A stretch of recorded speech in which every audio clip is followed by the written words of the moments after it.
The Holy Gospel according to John, the 15th chapter. This was just after Jesus had washed his disciples' feet and given them the command to love one another. He said, "As the Father has loved me, so have I loved you. Abide in my love. If you keep my commandments, you will abide in my love, just as I have kept my Father's commandments and abide in his love. I have said these things to you so that my joy may be in you, and that your joy may be complete. This is my commandment, that you love one another as I have loved you. No one has greater love than this, to lay down one's life for one's friends. You are my friends if you do what I command you. I do not call you servants any longer, since the servant does not know what the master is doing. But I have called you friends, because I have made known to you everything that I heard from my Father. You did not choose me, but I chose you, and I appointed you to go and bear fruit, fruit that will last, so that the Father will give you whatever you ask him in my name. I am giving you these commands so that you may love one another." This is the gospel of our Lord. Thanks be to God. You may be seated.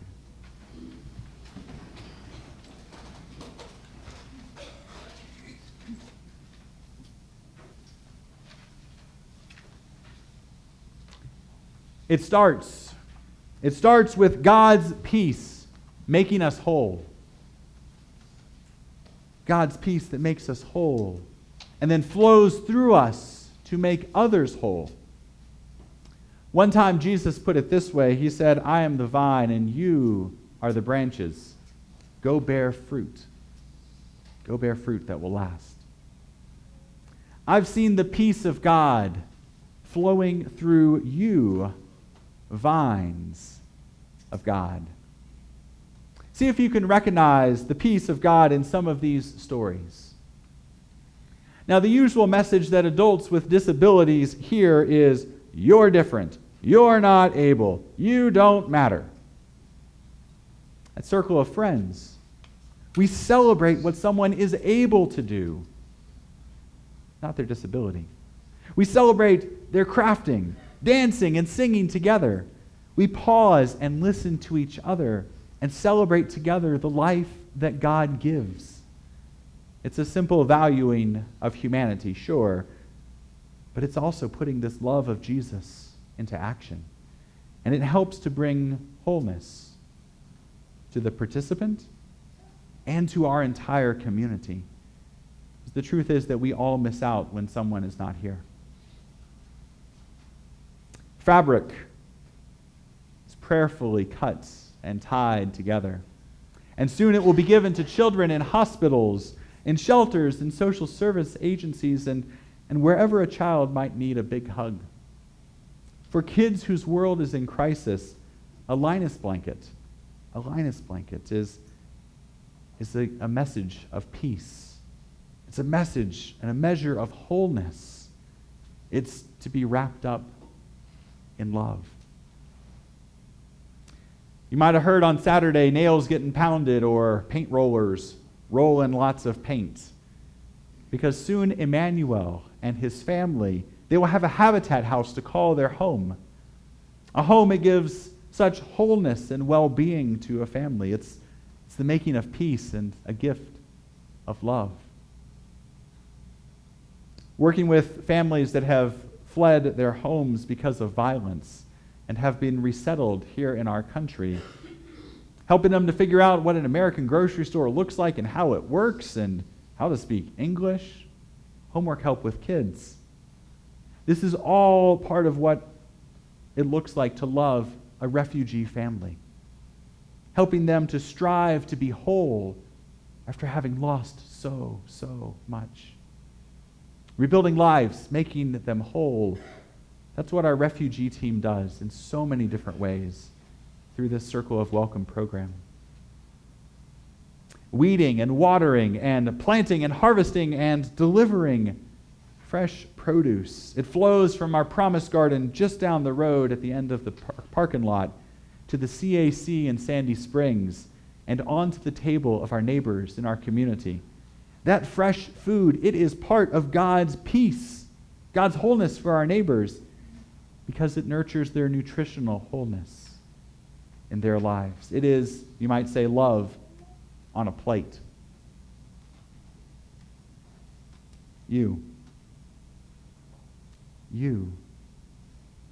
When you speak out for the overlooked and the forgotten, be it running in a 5K for breast cancer awareness, or speaking out for my wife and her illness, myalgic encephalomyelitis, or marching in the streets to support your neighbors who are in need.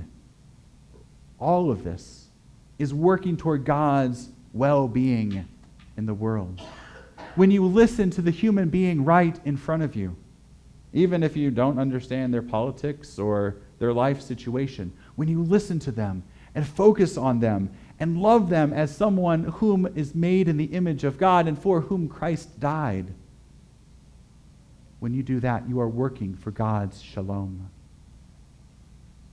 When you do that extra load of laundry, when you speak that kind word, when you are fully present in a situation with a person in front of you, you are part of God's shalom, part of God's peace, part of God's wholeness.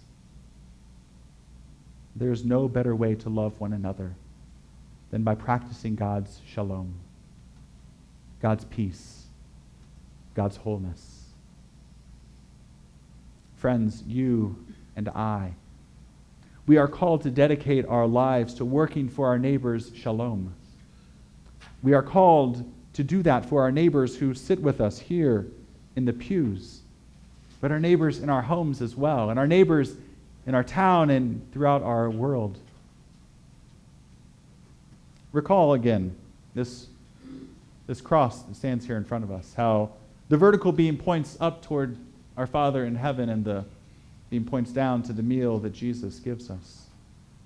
The arms that reach out, they reach out to point us toward the world in need to which we are called, to extend God's love, to extend God's shalom, God's peace into the world. Friends, as you prepare to receive the Eucharist today, to receive Jesus' strength for pursuing shalom this week, consider which neighbor in your pew, in your home, in your community, consider which neighbor needs wholeness this week. Which neighbor is not whole?